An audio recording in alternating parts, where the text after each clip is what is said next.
આપણે અહીંયા જે દોસ્તો ગુરુવાર 9 તારીખ તમારો છેલ્લો મુદ્દો તમારે વિદ્વાનો દોસ્તો આપણે બહુ જ સરસ રીતે તમે સમજ્યા છો. તમે અસાઇનમેન્ટ પણ મને જમા કરી દીધા. ગુડ બેટા, તમે સતત સારી રીતે મહેનત કરી છે. કોલેજ બંધ હોવા છતાં તમે આપણે બહુ વ્યવસ્થિત એકબીજા સાથે કનેક્ટ થયા છે. અને એની અંદર આપણો લાસ્ટ પોઈન્ટ છે બેટા, અસાઇનમેન્ટ થઈ ગયું. યુટ્યુબ પર વિડીયોઝ તમે જોઈ રહ્યા છો અને રોજ દર સોમવાર અને મંગળવાર હું તમને મળી પણ આવી દીધું. સોમવાર, મંગળવાર અને શુક્રવાર 4 દિવસ, સોમવાર, મંગળવાર અને ગુરુવાર 4 દિવસ મેં તમારા લેક્ચર પણ હું તમારે લઈ રહ્યો છું કન્ટિન્યુ ગૂગલ મીટ દ્વારા. બરાબર? તો આપણે બધા પાસાઓને કંટ્રોલ કરી રાખ્યા છે, જે રીતે અમારા ફ્યુચર ઉપર કોઈ નેગેટિવ ઇફેક્ટ્સ ના થાય આ કોરોનાની મહામારી, અને તમે સારું ભવિષ્ય તમારું બનાવી શકો. આજે દોસ્તો આપણો છેલ્લો મુદ્દો છે, આને આપણે થોડું જોઈ લઈએ. જો આગળનો મુદ્દો આવડતો હોય 5 8ની અંદર તો જ આ મુદ્દો દોસ્તો બરોબર વ્યવસ્થિત આવડશે. જો ના આવડતું હોય, ના ખબર હોય તો પાર્ટ 1 થી 8 પાર્ટ વાંચી લેજો, પહેલાં સમજી લેજો, વિડીયો જોઈ લેજો યુટ્યુબ પર જઈને, અને યુટ્યુબ પર જોયા પછી આને નવમાને જોજો તો વધારે ખ્યાલ આવશે. બરાબર? હવે અહીંયા છે કોઈ પણ વસ્તુ હોય એને કઈ રીતે કરવી, સીધી ભાષામાં પણ તમે ખ્યાલ આવે તો કોઈ પણ વસ્તુ રોટલી બનાવવી હોય કે શાક બનાવવી એને કઈ રીતે કરવું, એના કોઈ ધોરણ હોય, એના માપદંડો હોય. ગમે તે રીતે ગમે તે કામ ન થાય. બરાબર? શાક બનાવી નાખીએ અને વઘાર નાખીને પછી ધોવા જેવી શાકનું તો થાય, એના શાકને ધોવું પડે, એના પછી વઘારવાનું થાય. એટલે પહેલો પગથિયો આવે ને પછી બીજો પગથિયો આવે, બીજો આવે ને પછી ત્રીજો પગથિયો આવે. એ રીતે સંશોધનની અંદર પણ મિત્રો જે કંઈ સ્ટેજ છે એ બધા સ્ટેજ જે છે એ બધા 1 by 1 પગથિયા આવશે, અને આ 1 by 1 પગથિયા તમને ખ્યાલ હોવા જોઈએ. એની અહીંયા આપણે ચર્ચા કરવાની છે. એટલે પહેલો મુદ્દો છે સંશોધન યંત્રની સ્પષ્ટ વ્યાખ્યા કરવી. તમે જ્યારે કોઈ પણ મેં તમને કીધું કે સંશોધનની શરૂઆત દોસ્તો હંમેશા સમસ્યાથી થાય છે. સંશોધનની સમસ્યા જે છે એનો ઉકેલ આવે એટલે સંશોધનનો અંત થાય. એટલે હંમેશા સંશોધનની શરૂઆત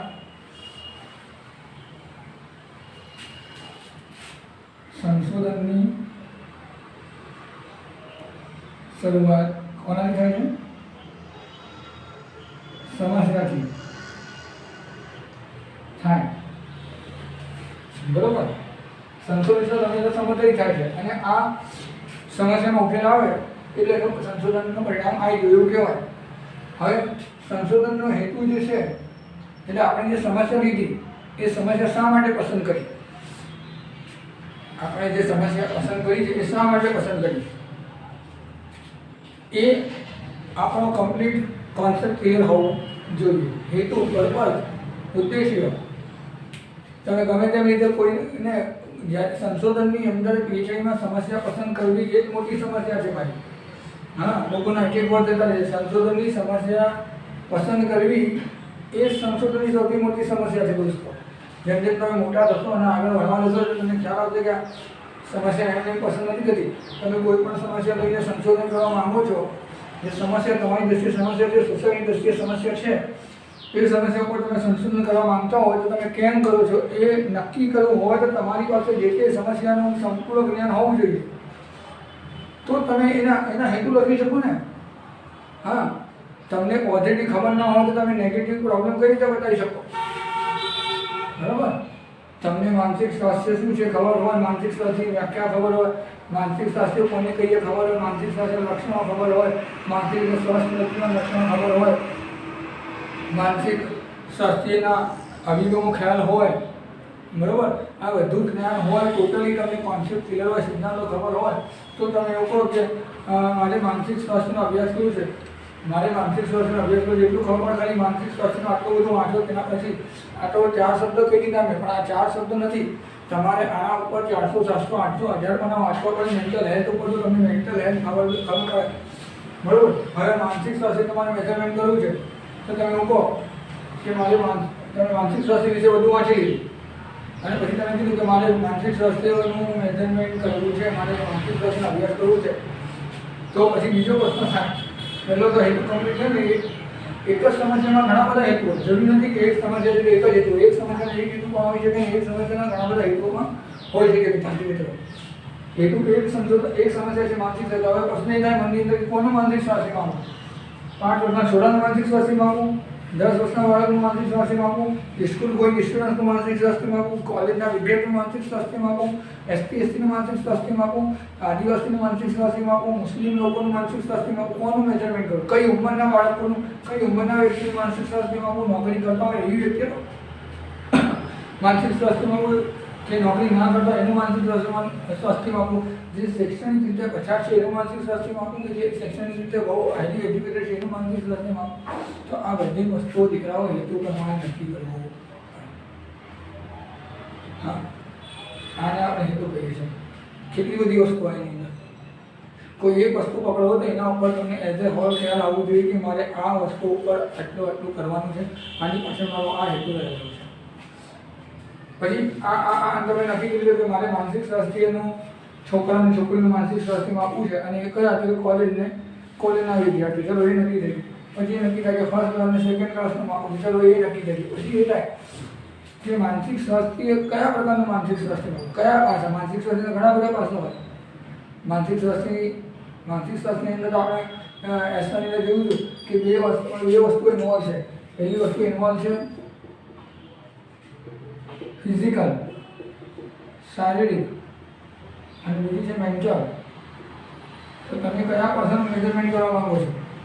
હા દોસ્તો, તમે માનસિક સ્વાસ્થ્ય માંગો છો તો WHO એવું કહે છે કે માનસિક સ્વાસ્થ્ય જે છે એ ફક્ત રોગોની ગેરહાજરી નહીં પણ માનસિક યોગ્યતા પણ, માનસિક સ્વયં કુશળતા પણ હોવી જોઈએ। તો આ બંનેમાંથી તમે જે કયા પાસાને તૈયાર કરવા માંગો છો? ફિઝિકલ પર ભાર મૂકવા માંગો છો કે મેન્ટલ ઉપર? જો મેન્ટલ ઉપર ભાર મૂકવા માંગતા હોય તો તમારે પછી મેન્ટલ સાયકોલોજીકલ જે ટેસ્ટિંગ હોય તમારે માનસિક સ્વાસ્થ્ય, માનસિક પાસાનું માપન કરવી એવી પસંદ કરવી પડશે। ને જો તમે ફિઝિકલને મેઝરમેન્ટ કરવા માંગો તો તમારે પછી એવી ટેસ્ટ લેવી પડશે કે જેની અંદર વિદ્યાર્થીનું કે ફિઝિકલ આસ્પેક્ટ આપણને પ્રાપ્ત થઈ શકતો હોય। તો આ બધી કોન્સેપ્ટ અલગ છે। આ તો મેં તમને 8-10 પર દીધા, પણ આવા તમે હજારો બનાવી શકો છો, બરાબર? એટલે તમને સંશોધનના હેતુની સ્પષ્ટ વ્યાખ્યા કરતા આવડવી જોઈએ દોસ્તો। બીજું છે સંકલ્પનાઓ। તમારે દરેક વસ્તુને ડેફિનેટલી ડિફાઇન કરવું છે। હા, તમારે એનું કોન્સેપ્ટ ક્લિયર કરવું છે। દાખલા તરીકે માનસિક સ્વાસ્થ્ય એટલે વિદ્યાર્થીઓની માનસિક યોગ્યતાનું માપન। માનસિક સ્વાસ્થ્યની વ્યાખ્યા ઘણી બધી છે, પણ અત્યારે મારા સંશોધનની અંદર મારી દ્રષ્ટિએ માનસિક સ્વાસ્થ્ય એટલે શું કે મારી દ્રષ્ટિએ માનસિક સ્વાસ્થ્ય એટલે માનસિક યોગ્યતા, માનસિક સ્તર, માનસિક લેવલ, એ કયા પ્રકારનું લેવલ છે અત્યારેનું। હા, પ્રી ટેસ્ટ ને પોસ્ટ ટેસ્ટ આવી પહેલાં અત્યારે આવો તમે કાઉન્સેલિંગ પછી આવું થયું તો કહેવાનું મિનિંગ કે લેવલ શું છે એ મારે જાણવું છે।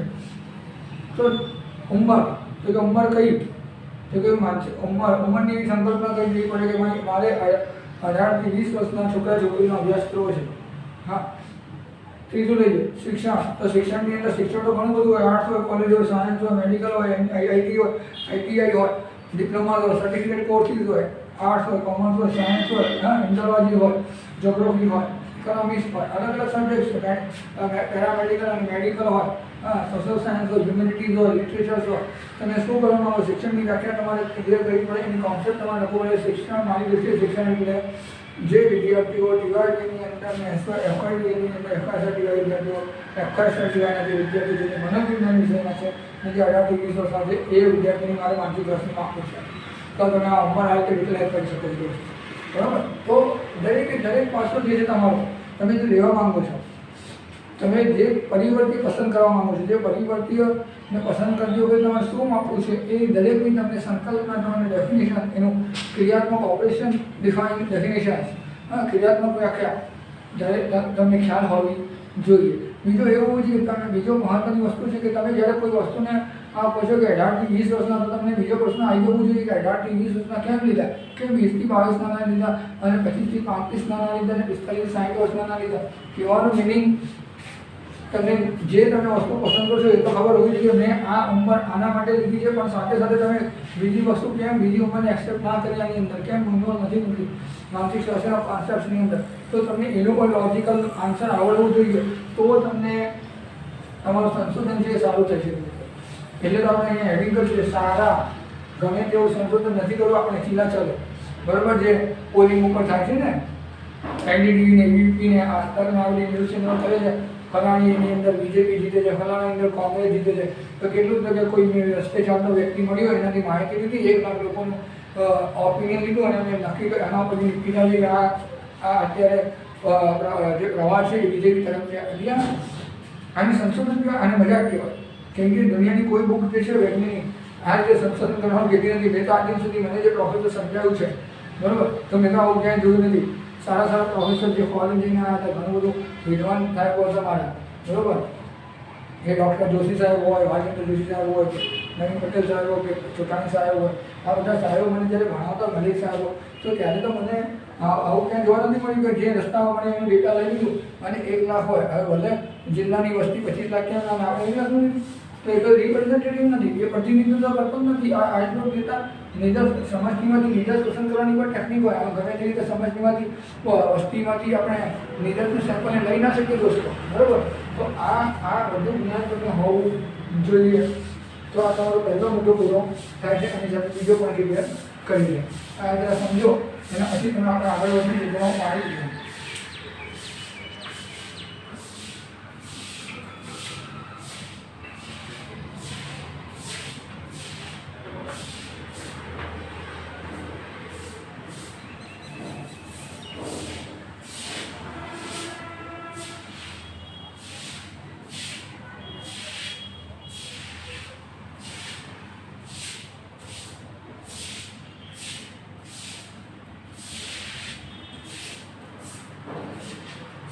ક્લિયર છે મિત્રો? બે મુદ્દા સમાપ્ત થઈ ગઈ. હવે આપણે આવી જઈએ ત્રીજા મુદ્દા પર કે સંશોધન પ્રક્રિયાની પૂરતી વિગતો આપણી પાસે હોવી જોઈએ. જે કંઈ તમે સંશોધન કર્યું, આખો સંશોધન પૂર્ણ થઈ જઈને સંશોધન જે કંઈ તમે કર્યું એ સંશોધનની સંપૂર્ણ માહિતી થીસીસના સ્વરૂપે એ થીસીસ હોય. હું તમને જ્યારે આપણા યુનિટ પૂરું થશે નવમો પાઠ એ 10મા પાઠની અંદર જ્યારે આપણે એક્સરસાઇઝ કરી ત્યારે થીસીસ બતાવી ત્યારે થીસીસ કહેવાય. એ થીસીસની અંદર તમારી સંપૂર્ણ વિગત હોય ચેપ્ટર વાઇઝ. તો એની અંદર તમે જે કામગીરી કરી છે ને એ બધી કામગીરી તમારે વ્યવસ્થિત અંદર મૂકી દેવાની છે, જેથી કોઈ પણ વિદ્યાર્થી કે કોઈ પણ વ્યક્તિ કે કોઈ પણ નિષ્ણાંત એને વાંચે અને એને એવું થાય કે આમાં કંઈક ભૂલ છે, તો ફરીથી એ જ પ્રક્રિયાને લઈને ફરીથી સંશોધન કરી શકે અને એ નિર્ણયોને એના પરિણામોને ચેક કરી શકે વિદ્યાર્થી મિત્રો. એટલે આપણી પાસે સંશોધન પ્રકારની પૂરતી વિગતો આપણી પાસે હોવી જોઈએ. આપણે બીજાને પણ આપણી જોઈએ થીસીસના સ્વરૂપે. બરોબર દોસ્તો? એટલે આ એક અગત્યનો મુદ્દો છે. એટલે આની અંદર તમને ખ્યાલ આવી કે થીસીસના રૂપમાં થીસીસ કોને કહીએ? પીએચડીની થીસીસ હોય, એમફિલની થીસીસ હોય, એમએની થીસીસ હોય. હું તમને 3 થીસીસ બતાવીશ. મારી જોડે છે ડિપ્લોમાની થીસીસ હોય, મેં 4 કર્યું છે સંશોધન. એટલે હું તમને લાસ્ટ ટાઈમ હું બતાવીશ ને લાઈને ઊભો કરી દઈશ બરાબર. અત્યારે હું જઈશ તમારી 2-3 મિનિટ બગડી જશે. 5-10ની અંદર આપણી પાસે ટાઈમ ઘણો હશે કેમ કે આપણે સ્વાધ્યાય જોવાનું છે બરાબર. તો એની અંદર હું તમારી આ વસ્તુને આવી લઈશ. સંશોધન ડિઝાઇન, રિસર્ચ ડિઝાઇન, સેટકી જોડા રાઇટ્સને કે બહુ સારું કામ કરી છે આની અંદર મિત્રો. અત્યારે આટલા વર્ષો થઈ ગયા તેમ છતાં આની પુસ્તક અવેલેબલ જેવી છે. Research matter in social science એની પુસ્તકનું નામ છે. એની એડિશન તો હવે મળતી નથી લગભગ હાર્ડ કોપી તો, પણ તમે સોફ્ટ કોપી ડાઉનલોડ કરી શકો નેટ ઉપરથી. એની અંદર એવું કીધું છે કે સંશોધનની ડિઝાઇન જે છે ને એ સંશોધનની બ્લુ પ્રિન્ટ છે. હા, રિસર્ચ ડિઝાઇન એ બ્લુ પ્રિન્ટ છે, નકશો છે કઈ રીતે ચાલો. હા, સંશોધન ડિઝાઇન તમે કઈ રીતે બનાવી શકો. તો દાખલા તરીકે તમારે છોકરા અને છોકરીને લેવા છે તો આને શું કહેવાય?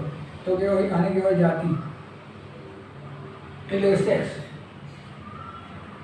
બરાબર. લોકો જે સેક્સ વિશે વાત કરે છે એ સેક્સ અલગ થઈ ગયા બરાબર. એટલે તમારે લોકોને અંદર જવું નહીં, લોકોની પાસે નોલેજ નથી એટલે આવી વાત કરી છે. સેક્સ દેટ મીન્સ જાતિ એ થાય અને જેન્ડર એ થાય બરાબર. તો એ જાતિ છે. બી એજ્યુકેશન, સી ઇકોનોમિકલ સ્ટેટસ,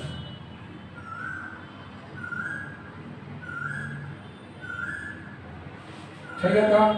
તો એ જે છે એની અંદર આપણે બે લઈ ગયું A1 અને A2. A1 એટલે છોકરાઓ અને A2 એટલે છોકરીઓ. B1 અને B2 જે ફર્સ્ટ ક્લાસ છે એ અને જે ફર્સ્ટ ક્લાસ નથી, જે ફર્સ્ટ ક્લાસ છે ને જે ફર્સ્ટ ક્લાસ નથી એવો 50% હોય એવો ઇકોનોમી, જે C1 ગરીબ છે અને C2 જે મીડિયમ વર્ગના છે, મધ્યમ વર્ગના છે. તો આ દરેકના બે પાસા થાય તો આને આપણે કહીએ 2/2/2. હા, 2/2/2. આ ડિઝાઇનનું નામ થયું 2/2/2. આને એવું કહેવાય. તમે જ્યારે MA કરવા જશો તમને વધારે એની ખબર પડશે મિત્રો. આ થોડું હાઈ લેવલનું છે પણ થોડું સમજવું જરૂરી છે. કોઈ કશું હાઈ લેવલનું હોય નહીં, એકવાર મગજમાં આવશે શબ્દ તો ઇઝી થઈ જશે. એટલે આપણે હાઈ લેવલની જોતા નથી, થોડું આગળ શીખતા જઈએ છે એડવાન્સ લેવલનું. બરાબર, બેઝિક કોન્સેપ્ટ આવડે જ છે, થોડું એડવાન્સ જોઈએ. તો એક મહિને દિવસે તમે જ્યારે ભણવા જશો ત્યારે તમારા માટે આ નવું લઈ રહ્યું. તો આ બધું જે છે 2/2/2 થઈ. તો આના માટે કે નવા ગણાય. જો તમારે ટી ટેસ્ટ કરીએ તો 2 થી 4 4 8 ટી થાય. ટી ગણવું એટલે 8 ટી ટેસ્ટ થાય. બરોબર વિદ્યાર્થી મિત્રો, એટલે આ રિસર્ચ ડિઝાઇન છે, સંશોધનની ડિઝાઇન આ રીતે નક્કી થાય છે. તમે આ બધા શું છે, પરિવર્તી છે દોસ્તો. આ બધા પરિવર્તી છે. કેવા પરિવર્તી? સ્વતંત્ર પરિવર્તી છે. તો માનસિક સ્વાસ્થ્ય શું હતું? તો એ આધારિત પરિવર્તી હતું. બરાબર દોસ્તો, એટલે સંશોધનની અંદર એક સ્વતંત્ર પરિવર્તી હોય છે, આધારિત પરિવર્તી હોય છે. અને સ્વતંત્ર પરિવર્તનની આધારિત પરિવર્તીઓ પર જે અસર થાય એને મેઝરમેન્ટ કરવા માટે આપણે નિયંત્રિત પરિવર્તન નિયંત્રિત કરવા જરૂરી છે. જો એ નિયંત્રિત નહીં થાય તો આપણે રિઝલ્ટ એની અસર બી ઉપર થઈ છે એ એના કારણે થઈ છે કે સીના કારણે થઈ છે નક્કી ના કરી શકાય દીકરાઓ. એટલે આપણી પાસે નિયંત્રિત પરિવર્તીઓ પણ કંટ્રોલમાં હોવા જોઈએ. અને આ સંશોધન ડિઝાઇન વિશે તમને ખ્યાલ આવ્યો. નેક્સ્ટ પોઈન્ટ જોઈએ છે સંશોધનના અહેવાલ.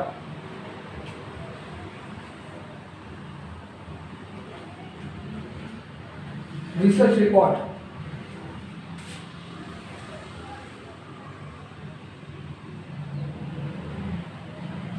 સંશોધન હવે તમે કીધું ને કે પેલા પ્રસ્તાવના એક ચીજ બતાવું તમને, એક જ મિનિટ વાર હું લઈને આવું છું, 5 જ મિનિટ હતો.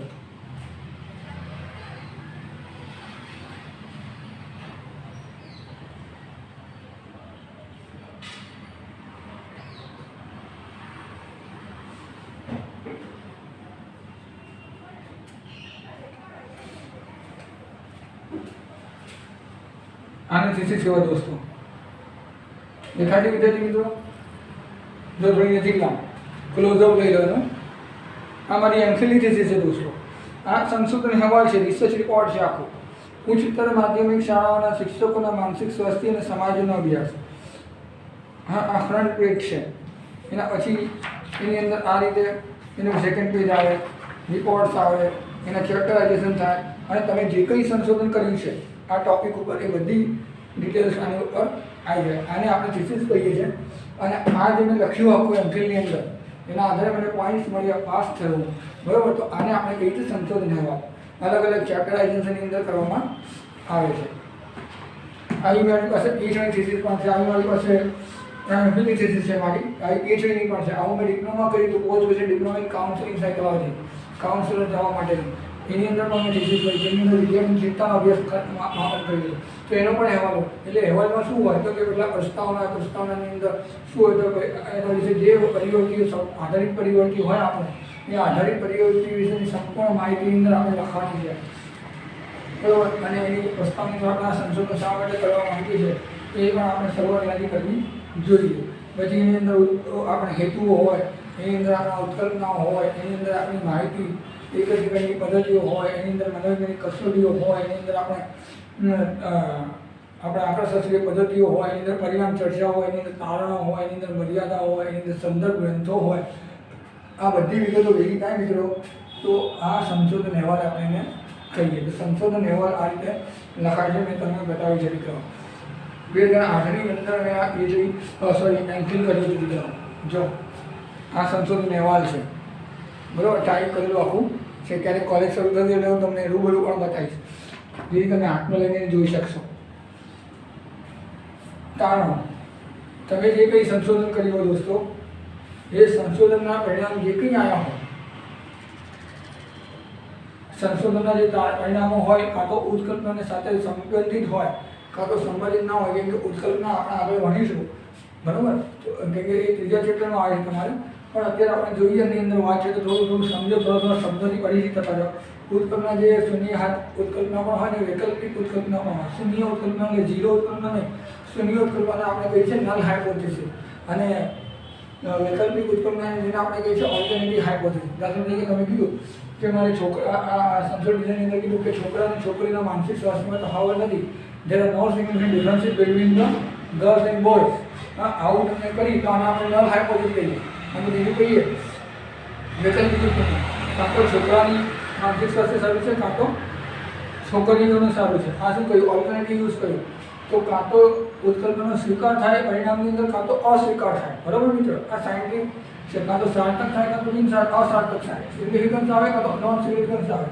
તો આ જે સિગ્નિફિકન્ટ નોન સિગ્નિફિકન્ટ જે કંઈ આવતું હોય, ભલે આપણી ઉત્કલ્પના નલ હોય અને ઓલ્ટરનેટિવ આપણને બીજા તારણ મળતા બીજું કન્ક્લુઝન મળતું હોય તો આપણે એ જ કન્ક્લુઝન મૂકવાનું છે. એની અંદર આપણો પૂર્વગ્રહ આવવો જોઈએ નહીં. તો એને આપણે તારણો તરીકે ઓળખીએ છીએ. બરાબર? જે કંઈ રિઝલ્ટ આવે છે એને ફાઇન્ડિંગ કરી દઈએ છીએ, કન્ક્લુઝન્સ કરીએ છીએ. પછી આવે છે મર્યાદા. મારા સંશોધનની મર્યાદા શું છે? બરાબર? તો આપણે જે કંઈ સંશોધન કરીએ છીએ દોસ્તો, એ સંશોધનની મર્યાદાની અંદર તમે જુઓ કે આપણે વાત કરી માનસિક સ્વાસ્થ્યની, કે વિદ્યાર્થીના માનસિક સ્વાસ્થ્યના બી અથવા માનસિક સ્વાસ્થ્ય આપણે શું આપ્યું? છોકરા અને છોકરીઓનું. બરાબર? અને એજ્યુકેશનની અંદર આપણે શું આપ્યું? ફર્સ્ટ ક્લાસ અને સેકન્ડ ક્લાસ. અને કયા વિષયને તો કે સાયકોલોજીના, ઇકોનોમિક્સ અને ગરીબ અને આ.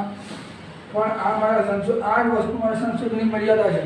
જો આની અંદર મેં આર્ટ્સ, કોમર્સ અને સાયન્સ ફેકલ્ટી લીધી હોય, એજ્યુકેશનની અંદર મેં શું કર્યું હોય? મનોવિજ્ઞાનની જગ્યાએ આર્ટ્સ, કોમર્સ અને સાયન્સ 3 ક્ષેત્રો લીધા હોય, B1, B2 અને B3 લીધું હોય, અને એ જ વસ્તુની અંદર મેં જાતિની અંદર પણ છોકરા અને છોકરી લીધા હોય, અને ઇકોનોમિક કન્ડિશનની અંદર મેં ગરીબ, મિડલ અને અપર ક્લાસ લીધા હોય, એની સાથે સાથે મેં અહીંયા કોમ્યુનિટી લીધી હોય, ST, ST લીધું હોય, એની સાથે સાથે મેં હેબિચ્યુઅલ લીધું હોય. હેબિચ્યુઅલ એટલે કે રેસિડેન્શિયલ ઝોન.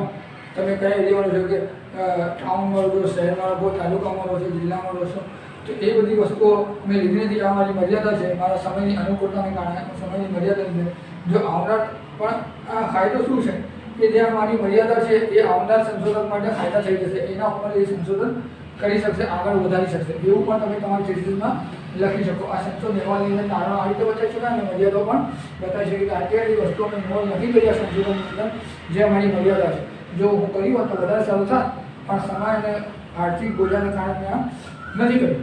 બરાબર? તો આ તમારી મર્યાદાઓ છે દોસ્તો. અને છેલ્લો મુદ્દો છે તમારો વ્યવસ્થિત. શું વ્યવસ્થિત?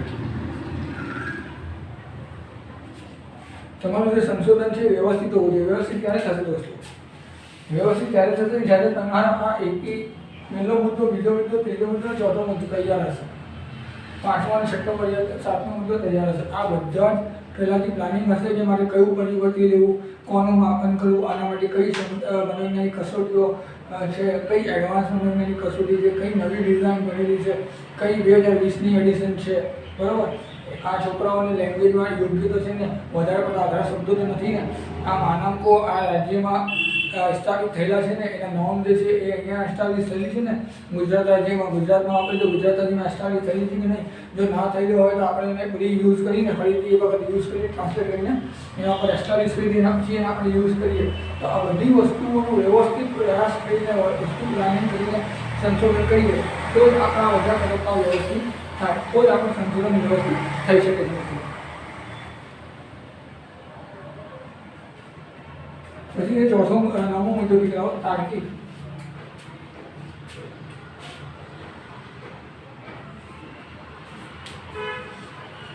સંશોધન જે છે એ લોજિકલ હોવું જોઈએ. સંશોધનના જે તારણો છે લોજિકલ હોવા જોઈએ. હા, દાખલા તરીકે તમે જુઓ કે કોઈ પણ રિઝલ્ટ તમારું આવે, હા, તો એ રિઝલ્ટ જે આવ્યું છે એ રિઝલ્ટ પાસે લોજિક હોવું જોઈએ. એમને તમે સારા લાગે કે ભાઈ તમારા સંશોધનની અંદર જે માનસિક સ્વાસ્થ્યનો અભ્યાસ કર્યો આપણે વિદ્યાર્થીઓનો, છોકરા અને છોકરીઓનો, બીએના અકાશવાટીના વિદ્યાર્થીની સાયકોલોજીનો અભ્યાસ કર્યો, તો એ અભ્યાસના અંદર આપણને છોકરાઓનું માનસિક સ્વાસ્થ્ય નબળું અને છોકરીનું માનસિક સ્વાસ્થ્ય સારું જોવા મળ્યું છે. એવું રિઝલ્ટ આવે તો કેમ છોકરીનું સારું જોવા મળ્યું અને છોકરીનું ખરાબ જોવા મળ્યું? તો આ જવાબ તમારી પાસે લોજિકલ હોવું જોઈએ. સંશોધન થઈ ગયું એટલે અમે હાથ અદ્ધર કરીને ના, આ કેમ આવ્યું? આ તો ખબર હોવી જોઈએ ને, હેતુ તો ખ્યાલ હોવું જોઈએ ને. હેતુની આપણે બધી ડિટેલ લખી હોય કે પ્રસ્તાવનાની અંદર કે માનસિક સ્વાસ્થ્ય આ છે, આની ઉપર આની વસ્તુની અસર થાય છે, આ પરિવર્તી અસર થાય જેના કારણે વ્યક્તિનું માનસિક સ્વાસ્થ્ય ખસડી જાય છે. આ બધી વસ્તુ આની અંદર ઇન્વોલ્વ છે વિદ્યાર્થીની અંદર. ને આ બધું તમને ખ્યાલ હોય તો તમે વ્યવસ્થિત કામ કરી શકો છો. એટલે કહેવાનો મતલબ આ છે મારા દોસ્તો કે તમારી પાસે તાર્કિક કોન્સેપ્ટ હોવી. દાખલા તરીકે મને કહે કે ભાઈ છોકરીનું માનસિક સ્વાસ્થ્ય સારું છે, છોકરાનું ક્યાં માનસિક સ્વાસ્થ્ય કમ્પેરિઝનમાં સારું નથી, તો હું મારી દ્રષ્ટિ જો હું તમારી જગ્યા હું કહું કે ભાઈ અત્યારે હાલની પરિસ્થિતિની અંદર છોકરીઓને અમે ઘણી બધી છૂટ આપી છે. છોકરીની તકલીફ એ હતી પહેલાંના જમાનામાં છોકરીઓ પર વિશ્વાસ હતો, તેમ છતાં છોકરીઓને ઘરમાંથી બહાર નહોતા નીકળવામાં આવતું, ઘરનું કામકાજ સોંપવામાં આવતું હતું, ટીવી નહોતું જોવા દેવામાં આવતું હતું, ફોન નહોતું આપવામાં આવતું હતું, બહાર નહોતા નીકળવા દેવામાં આવતું, ફરવા નહોતા જવા દે. એની પરિસ્થિતિની અંદર અત્યારે હાલની સિચ્યુએશનની અંદર છોકરીઓ અને પેરેન્ટ બહુ સારી રીતે હેન્ડલ કરી રહ્યા છે. એને સારા કપડાં, જીન્સની પેન્ટ, જીન્સ જે જોઈતું એ આપે છે, ફોન આપે છે, સ્માર્ટફોન આપે છે, લેપટોપ આપે છે, જીન્સ પહેરવાની છૂટ આપે છે, સ્કૂલમાં ભણાવે છે, કોલેજમાં ભણાવે છે. છોકરીઓ હાઈ એજ્યુકેશન લીધી પણ થઈ છે અને એ છોકરીઓ પોતાની જે ભગવાનની બુદ્ધિ હોય છે ઉપયોગ કરીને સેટ પણ થતી રહી છે. તો આ ઘરનું એન્વાયરમેન્ટ એના માટે અનુકૂળ થતું રહ્યું છે અને જેના કારણે એનું માનસિક સ્વાસ્થ્ય સારું છે. જ્યારે પુરુષો ઉપર અત્યારે આ પરિસ્થિતિની અંદર ઘર ચલાવવાની જવાબદારી વધારે છે આ છોકરાઓ ઉપર, જેના કારણે સ્ટ્રેસ પણ વધી રહ્યું છે કે મને નોકરી મળશે કે નહીં, મારી ઘરની સિચ્યુએશન ખરાબ છે. કે ભારતીય સંસ્કૃતિની અંદર પુરુષ પ્રધાન દેશ છે. આ પુરુષ પ્રભુત્વ જે મેલ ડોમિનન્સ છે એની અંદર ઘરની જવાબદારી પુરુષે સંભાળવાની હોય. તો આવી પરિસ્થિતિની અંદર છોકરો નોકરી પણ કરે છે, ભણે પણ છે. નોકરીની અંદર જો કંઈ અમુક પૈસા ઓછા આવે, આ લોકડાઉન છે તો નોકરી જતી રહી વિદ્યાર્થીઓની પણ કેટલાક, તો એ ઘર કઈ રીતે ચલાવવા, આ બધી વસ્તુઓ પર્સન્ટેજ ઓછા આવ્યા. સરકાર કીધું ઓનલાઈન ભણાવો, ઓનલાઈન ભણવું હોય, મારી જોડે કનેક્ટ થવું હોય તો મારી 1.38 GB વપરાય કાલે 2 લેક્ચરની અંદર. જે હું તો પ્રોફેસર છે, ગવર્મેન્ટ મને પગાર આપે 4 GB વપરાય તો ચિંતા નથી, કેમ કે એનાથી મારું ઘર ચાલે તો પ્રશ્ન થતો નથી. પણ વિદ્યાર્થીની આટલી વપરાય છે તો વિદ્યાર્થીને આંચકો લાગે છે, કારણ કે આટલું બધું મારું વપરાઈ ગયું ને આટલા રૂપિયાનું મારું વપરાઈ ગયું. તો આ બધા જે પ્રશ્ન છે એને સાયકોલોજીકલ સ્ટ્રેસ છે, ઉપરથી ફિઝિયોલોજીકલ એની અંદર ચેન્જીસ થતા રહ્યા છે. ફિઝિયોલોજીકલ ચેન્જીસ થવાને કારણે એનું વર્તનની અંદર સેક્સ્યુઅલિટી ઇફેક્ટ કરી રહી છે. તો આ ઘણા બધા પરિવર્તન આના પર અસર કરે, જેના કારણે અત્યારે હાલની પરિસ્થિતિમાં છોકરાઓનું માનસિક સ્વાસ્થ્ય છોકરી તુલનામાં થોડું કથળી રહી છે. આવું હું કહું એવું મેં તો આ કીધું, તમને પણ ખ્યાલ હોવું જોઈએ. તમારે કેવું હોય તો તમારી પાસે અલગ લોજિક હોવું જોઈએ. જરૂરી નથી કે મારું લોજિક તમારું લોજિક સેમ હોય પણ ન પણ હોય વિદ્યાર્થી મિત્રો, બરાબર. એટલે આ જે છે તાર્કિક એ તમારી પાસે હોવું જોઈએ.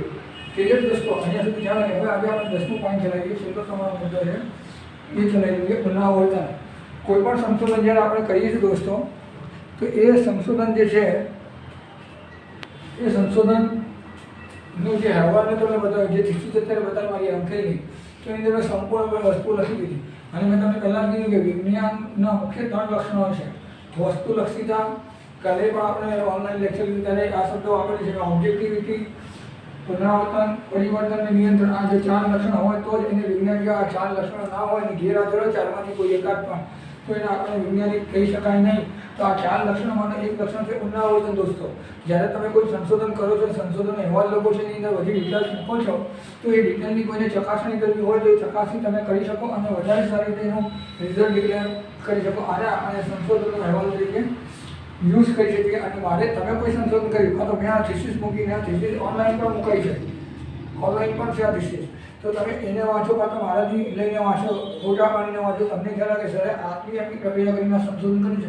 હવે તમે આ જ પ્રક્રિયાને ફરીથી યુઝ કરીને તમે રિઝલ્ટ પ્રાપ્ત કરો અને કઈ કોશિશ થાય તો તમે એની અંદર સુધારો કરી શકો છો. આ શું છે, તમને સંશોધનની અંદર પુનરાવર્તનનું ઓપ્શન રહેલું છે, તેના માટે તમે આ બધું કામ કરી શકો છો. એટલે પુનરાવર્તન એક અગત્યનું લક્ષણ છે, પરિવર્તન અગત્યનું લક્ષણ છે, કોઈ વસ્તુલક્ષિતા અગત્યનું લક્ષણ છે. તો આ બધી વસ્તુઓમાં ઇન્વોલ્વ હોવી જોઈએ. આને આપણે સારા સંશોધનના માપદંડો અથવા ધોરણો તરીકે ઓળખીએ છે વિદ્યાર્થી મિત્રો. એટલે અત્યાર સુધી આપણે અહીંયા જોઈ લીધું વસ્તુઓ CC 507 યુનિટ 1 પાર્ટ નંબર 9 9 તારીખ ગુરુવારનો દિવસ બેઠા. આની અંદર આપણે હેતુ કઈ રીતે છે, સંકલ્પના કઈ રીતે, રિસર્ચ ડિઝાઇન કઈ રીતે તૈયાર કરી, એનું પુનરાવર્તન કઈ રીતે કરવું, તારણો કઈ રીતે તારવા, મર્યાદો કઈ રીતે બતાવી, એના લોજિકલ આસ્પેક્ટ કયા છે.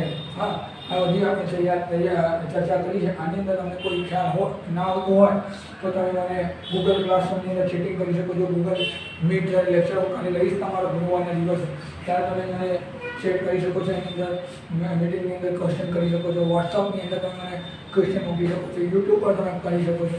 તમને જે ઓપ્શન સારું લાગતું હોય તમારા માટે બધા દરવાજા ખુલ્લા રાખ્યા છે. વિદ્યાર્થી મિત્રો, અત્યાર સુધી તમને કોઈ પ્રશ્ન આવ્યો નથી ને આગળ પણ નહીં આવે. આની અંદર તમને કોઈ પ્રશ્ન હોય તો તમે મને પૂછી જુઓ.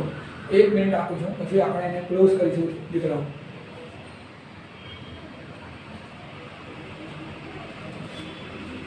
ક્લિયર દોસ્તો? અહીંયા સુધી આપણે ક્લિયર રાખીએ તો આપણો બધા યુનિટ બધા માહિતીમાં પૂરા થાય છે. નેક્સ્ટ ટાઈમ આપણે એક્સરસાઇઝ જોઈશું. Thank you very much.